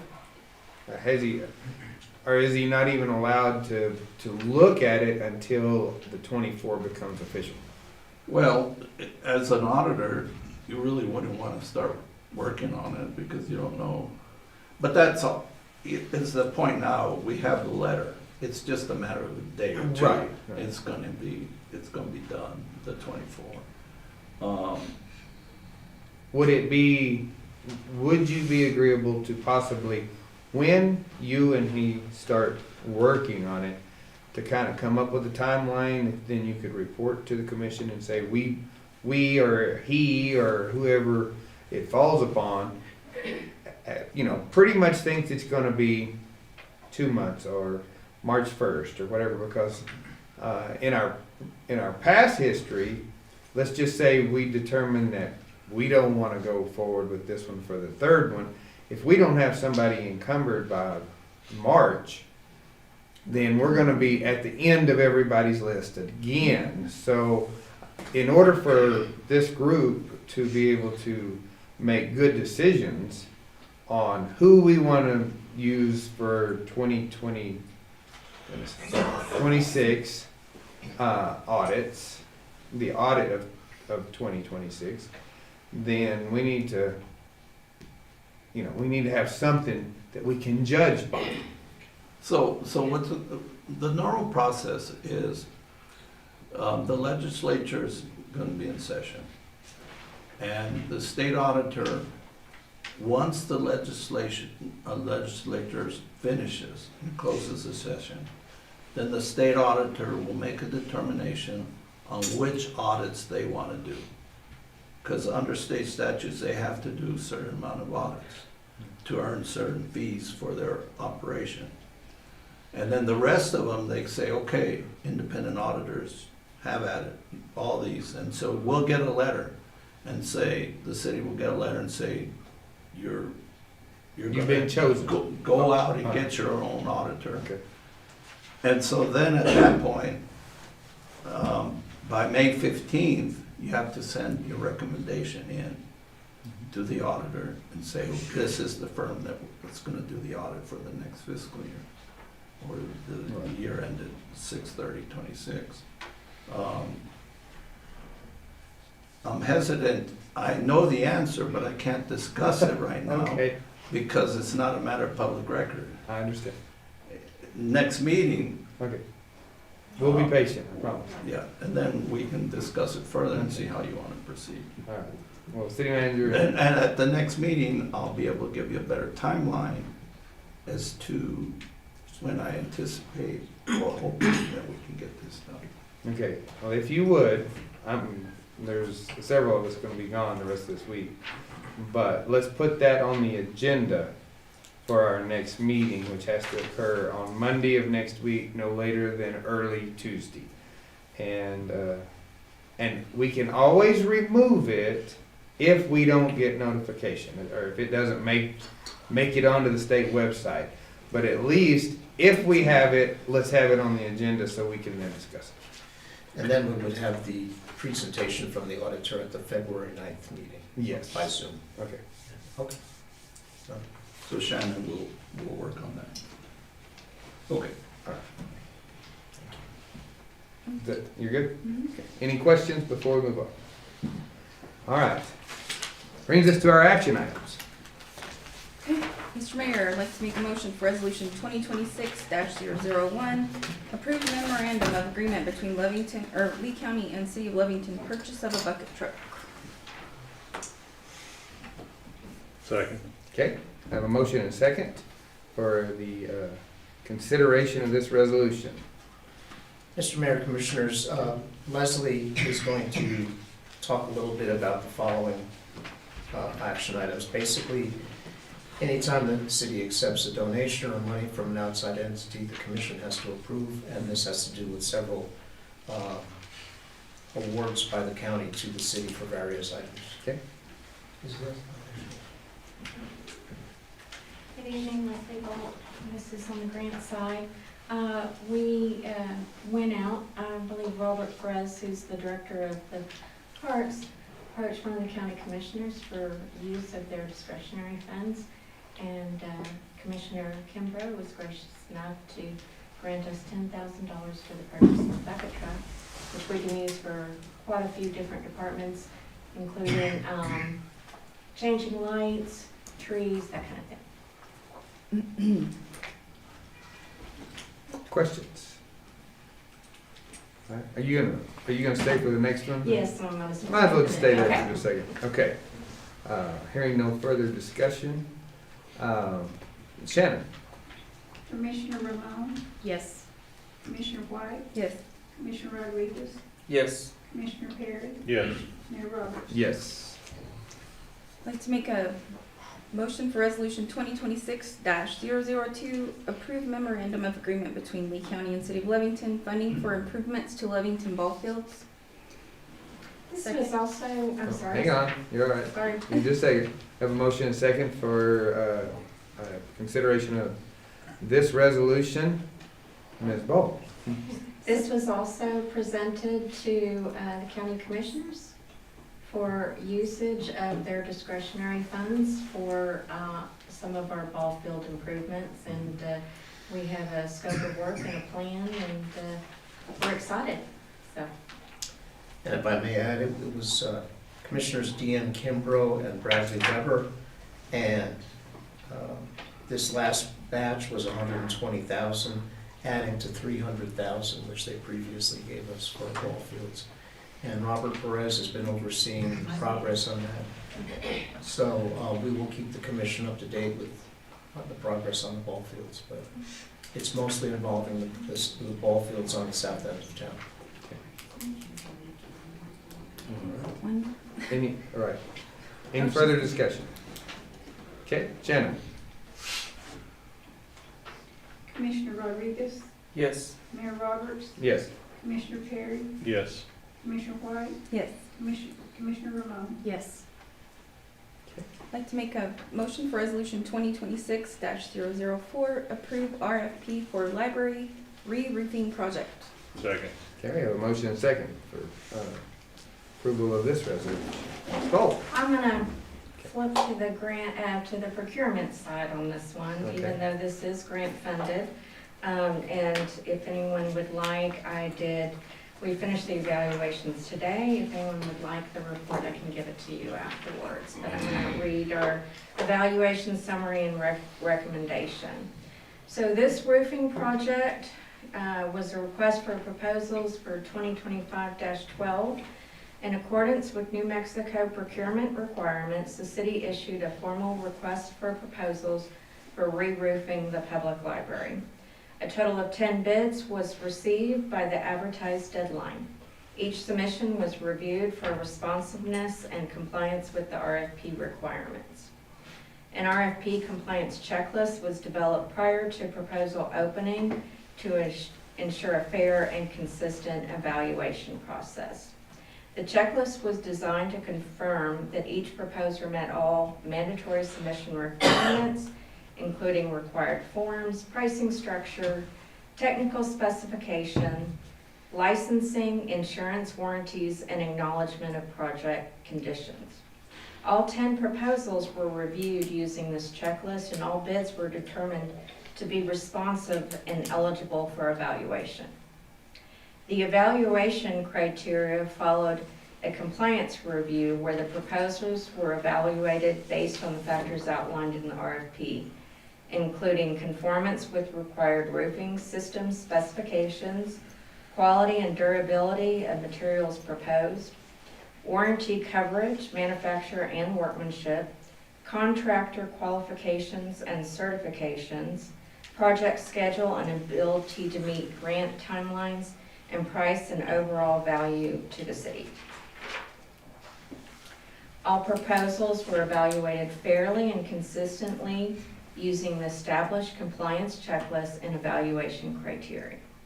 After a full review, staff finds that Hamilton Roofing meets all requirements and offers a combination of pricing, materials, warranties, qualifications, and schedule that best serves the city's interest. Key elements of Hamilton's roofing proposal included the 80 mil roofing system, which was a thicker roofing material, the GAF roofing materials with a 20-year manufacturer's warranty, certified installer status with GAF, 5-year workmanship warranty, including inspections every 6 months, proposed work schedule that aligns with grant requirements and timelines. And so in conclusion, we recommend approval by the commission to award the re-roofing contract to Hamilton Roofing in the amount of $207,160.51. Okay, so this is actually asking for approval to award that contract. Award the RFP, yes. RFP contract, Okay. yes. Need to amend But, one. since we don't have the material that to accurately look at this, it's difficult for us to award a contract when we don't even have the backup. So I'm gonna ask the commission if this would not be something we could table till the next meeting. Now, I don't know the timelines or whatever else, but will that cause a problem on anything? So the grant does expire this year, by June 15th, 2025. Once we give them a notice to proceed, they will proceed within 10 to 21 days, and then they will wrap up close to the end of April or May on this time frame. So depends on what the commission is looking for. Are you looking for all the evaluations? No, it's really hard for us to, or for me, I'm just gonna speak on myself. For me to say, okay, award it to Hamilton whenever, we don't have the evaluations. We didn't have in our packet or whatever. And I realize it happened on Friday.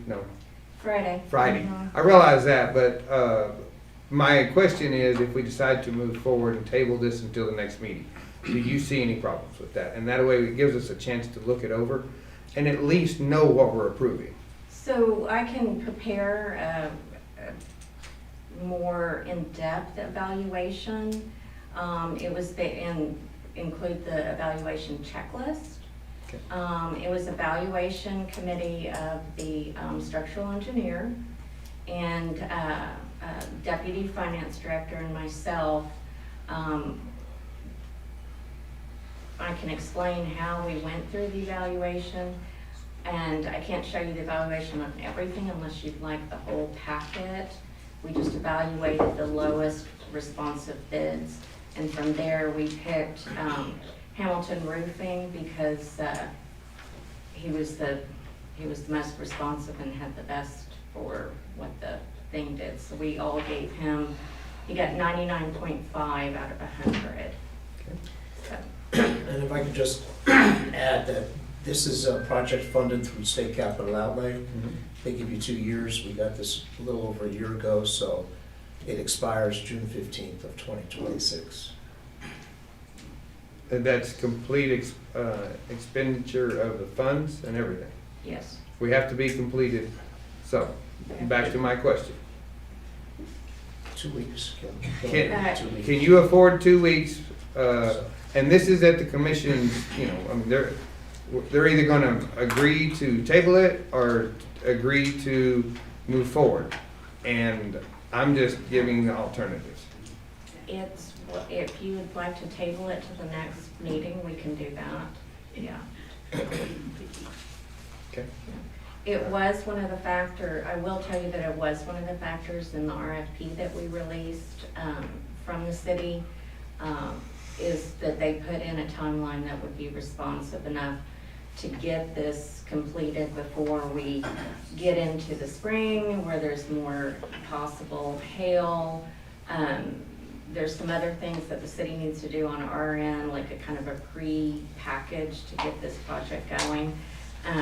But I don't see any problem with having it at the next meeting. Okay.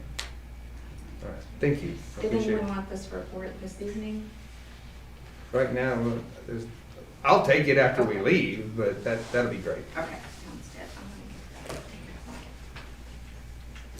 Okay, we have a motion and a second on the consideration, which typically means that we are considering to approve. I mean, this is for our new commissioners. Now, again, I'm simply stating my opinion, and we have the ability to, one, vote it down for tonight, or we can agree to table it, or we can agree to pass it, whatever the commission decides based on their vote. Commissioner White, you have the motion on the table. We have a second. So in this discussion, then we can decide what we want to do with what's on the table. I make a motion, we table this to the next meeting. Okay. Second. All right. We don't really have to do it. Well, I guess we do. Yeah. We can do that. It's fine, because I would have to amend my meeting. You're gonna have to amend it anyway. Okay. So, do you want to amend your motion? No, we can wait for lack of information, due to lack of information. Okay, I know. Well, your motion is on the table. We have to do something with your motion. So you can amend your motion. You can say, or if you want to, you can retract yours. I'll just retract mine. Okay. And then, now then we have a motion and a second to table this.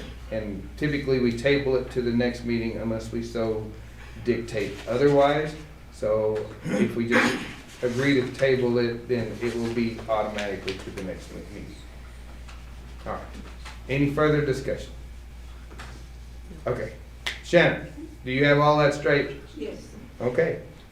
Mayor Roberts, Yes. Commissioner White, Yes. Commissioner Ramon, Yes. Commissioner Rodriguez, Yes. Commissioner Perry. Yes. To make a motion for resolution 2026-005, approve extending of terms of PPA with United Supermarkets in City of Lovington. Second. Okay, I have a motion and a second for consideration of this resolution. Are you gonna take the? Yes, sir. Okay, I know Mr. McMahon, I guess, has some comments on this too, so. For the benefit of the new commissioners, very long story short, almost 2 years ago, we were kind of at an impasse with not only the Albertsons project, but that's kind of what you'd call the anchor tenant of the redevelopment going on North Main Street, which involves Wendy's and 5 other retail stores. Basically, the cost of the roadway improvements had gone from $150,000 up to $500,000. Each time they took it back to NMDOT, they required another turning lane, striping, an island, a deceleration lane, and Albertsons didn't want to pay for the extra $500,000. The city was able to find in the municipal gasoline tax, which you saw here, about that amount, and an arrangement, a deal was structured with Albertsons through the Lovington EDC, whereby, because the concern was if the city paid for the roadway improvements up front, we got a nice big new wide roadway, and then they fall through and they don't build the supermarket. So what we did is we formed a PPA, project participation agreement, with Albertsons, whereby Albertsons paid for all that road work up front. The city took this money out of the municipal gasoline roadway tax fund, and this is expressly what the fund is for. We put it into an escrow account. The total amount was $33,000. So this is almost 2 years ago. So we set a date that if Albertsons did not get a certificate of occupancy by March 1st, 2026, the city could revert the funds back. Well, I mean, anybody who's been by there lately knows that there's obviously a supermarket going in there. Of course, with construction, there's unforeseen circumstances and delays. So all we're asking for is to grant an extra 60 days, although they believe they'll be open March 6th, only 5 days after the original deadline. But we decided to maybe give them a little breathing room, and that way we can satisfy the terms of the original arrangement. And I would recommend the board's passage. Counselor? I just wanted to make sure, and I think David did a good job pointing out, we're only talking about a couple of days, but the buffer's there in case they need a little bit more, you know. They might not pass it as quick as possible, but I think we're there, so. All right. Any further questions or discussion? All right. Shannon? Commissioner White, Yes. Commissioner Perry, Yes. Mayor Roberts, Yes. Commissioner Rodriguez, Yes. Commissioner Ramon. Yes. All right. Before we go to the last one, first of all, you can take a breath. You made it. We're pretty much done. Good job.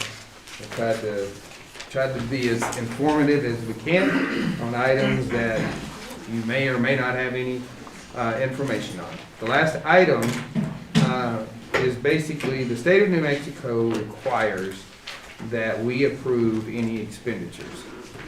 What you have in your packet is a list of items that we have written checks for, who they went to. There is some detail and whatever. In my opinion, we are basically agreeing that we're okay with spending the money we've already spent. But anyway, that's it.